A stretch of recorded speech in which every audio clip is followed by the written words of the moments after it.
In honor of Earth Day today, the city of Green Bay is launching its Neighbors for Nature program to support pollinators and clean water. New at 4, Taylor Ziebel explains the program and its benefits. A new initiative this year is encouraging people to create natural habitats in their own yards using native plants to help keep pollinators alive earlier in the year. In early spring, pollinators are hungry and there aren't very many food sources.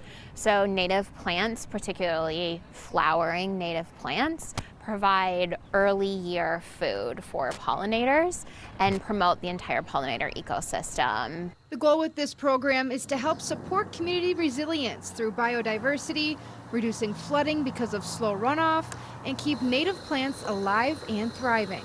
Neighbors for Nature program has seen 600 applicants, but only half will win a free native plant kit.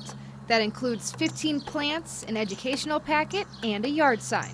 The winners can pick up their kits next month when the flowers and plants are ready.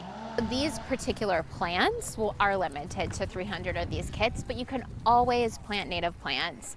There's a variety of nurseries around the area that offer native plants. The City of Green Bay and its partners hope this program will grow in future years as more and more residents choose Neighbors for Nature.